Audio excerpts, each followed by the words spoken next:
where are all the good leaders, do you think? Is it a question of culture, sign of the times? Is it kind of that old dictum of, good times make soft men and soft men make hard times? Like, how do you make sense of that? Well, I think the whole leadership paradigm is changing. I mean, the bigger purpose of what me and my company are trying to do is help enable a new story.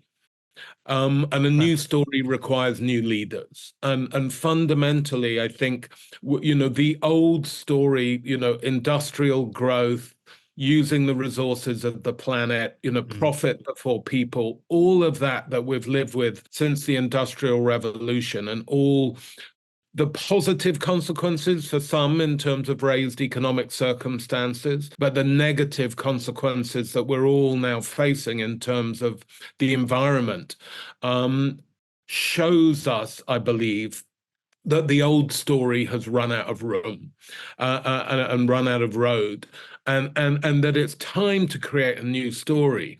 But it's such, it's almost like a spell, that so many people in the world have been put under around, growth and profit.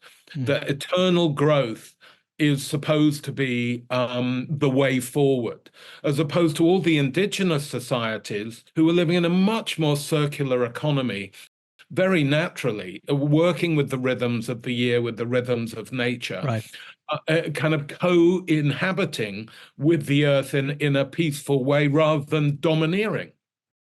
And so that whole dominant thing, which I think is definitely part of the kind of toxic patriarchy, that we are in charge, which is a complete fallacy. I mean, just, as soon as nature gets hold of us, it can toss us off itself and off the earth, in seconds.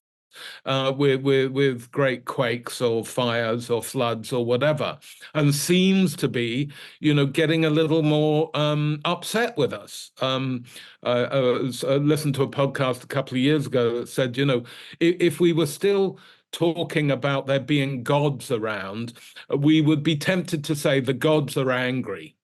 Given what we're doing. Right. And it is that, reading the signs of nature.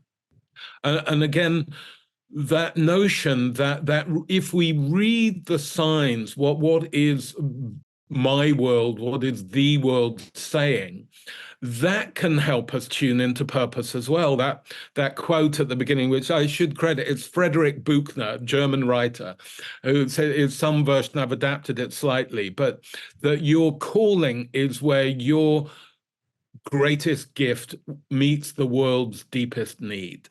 And at times of great need in the world, it is a kind of wake-up call, for as many people as are willing to hear it, that how can our great gifts serve those deep needs? And what's the overlap? Because there are so many, deep needs out there in the world right now, and there are so many great gifts.